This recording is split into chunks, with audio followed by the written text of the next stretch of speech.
Hi, lovely tarot people. It's Ethany, and today I wanted to talk about what to do as a tarot reader when you have a client who simply doesn't want to hear it. And what I mean by that is when you have either completed a reading or you're in the mix of a reading and your client is basically shutting you out, shutting you down, or does not want to take on what you are saying. As with everything I share, please take what resonates with you and simply leave the rest.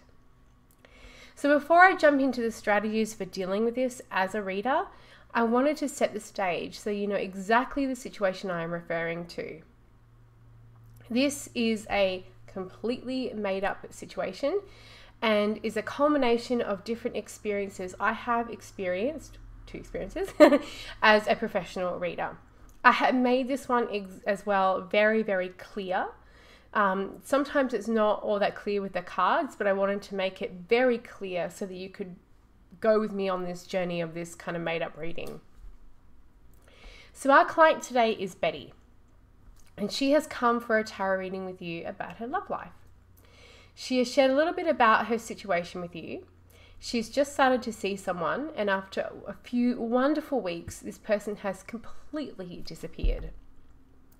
She has come to you wondering if she will hear from this person again and what she did to make them pull a Houdini. So Betty shuffles the deck, cuts the cards, and pulls out the Seven of Swords, the Three of Wands, the Hangman, and the World. My interpretation is going to be projected in this now. So you let her know that it is unlikely that she is going to hear from this person again. The Seven of Swords indicates that there was something that they hadn't told her, and the Three of Wands states that they are not looking to come back and has probably moved on already. The Hanged Man lets Betty know that she did nothing wrong. It was a choice that was completely out of her hands. And the World is a sign that there has been a completion to their relationship, even if it was not what she wanted. So you delivered the reading in a professional and compassionate way, being the messenger of the tarot. Betty then looks at the cards on the table, scanning them as if to try and find something you must have missed. I call this looking for the lifeline. She looks up at you and says with complete confidence, not even blinking, "That simply cannot be. We were so connected. I have never felt like this before. Maybe his mother is sick, or he was abducted by aliens, or he had a work emergency." You pass on how sorry you are that this was not a more favorable reading, and maybe there is someone better out there for her, and that you want to look at the cards for that. But Betty is still monologuing that maybe this person is working undercover with the FBI, and in that moment you have lost her and she is not going to take anything else in. She is in tarot denial. You contemplate hitting her with a little sass and telling her he's just not that into you and he's not coming back, but that may not go down well, especially if she's hurting, and it's something that many readers would not be comfortable saying. You professionally close out the reading, only to receive an email from Betty later that day, basically all but telling you you were wrong. She hasn't heard from the person, but you are still wrong. So what do? Fear not, my fellow tarot reader. I have a simple 3-step program so you can shake it off and not let it derail your day or bust your confidence. Here's the first step. Deliver your reading. You've delivered your reading. You have done your job. If you're reading this post before a situation like this happens to you, or if you're reading this post and watching this video after, know that that is what people are coming to you for. That is what you're being paid for if you are a paid reader.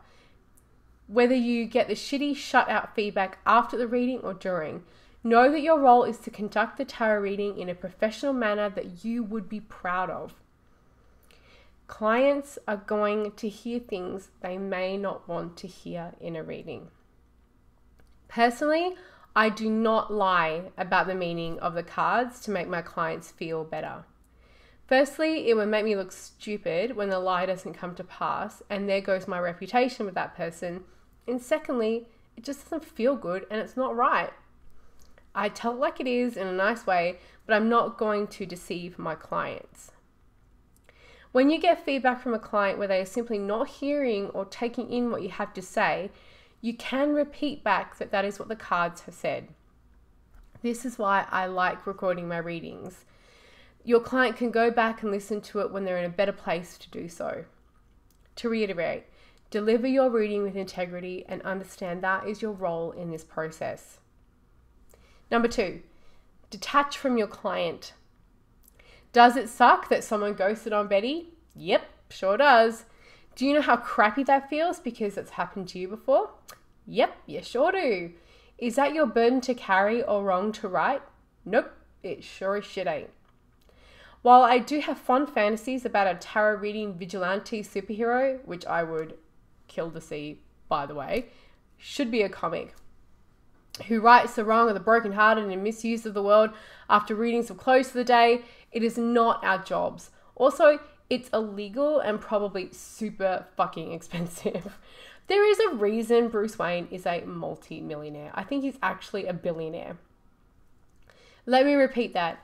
It is not your job to fix your client or to fix their life, their car, their computer, their cat, their funky wardrobe, nothing. Take a big old step back, acknowledge what is your energy and what are your lessons and responsibilities in life and what is theirs. We can be compassionate, and I have totally become friends with my long-term clients, or some of them, but I'm not responsible for fixing my friends' lives, my family's lives, my clients' lives. Ground, center, use aura spray, sage, dance naked in the rain, have a bath, do whatever you need to clear off and detach from your client so that you can remain present in your own life. Compassion does not mean fixing somebody else. And number 3, move on and keep reading. Keep going, keep reading the cards, keep studying and honing your craft. You are going to be wrong sometimes, and know that many clients are just not in the space to hear it when they come to you and will likely contact you later telling you just how right you were. And then they'll book with you again. There is another here that I want to say that I feel is important. Sound advice from a tarot teacher of mine was to never to read with someone when they're in an energy crisis, when they're in a crisis space of energy. Energy crisis sounds like something else. They are unlikely to hear any news you're going to give them and probably need a hug and a cup of tea rather than the universe telling them some truths through the tarot. If someone has come to you and is using language that is putting up red flags, refer them to someone who can talk to them, like a counseling hotline or chat, or give some space and time before you read for them. Example, a few days. I've said it before and I'll say it again. Tarot readers hear all sorts of not so nice things. This is something to take into consideration when looking at becoming a professional reader. Even if you are extremely empathic like I am, there are ways of working on holding space for others and keeping your energy yours.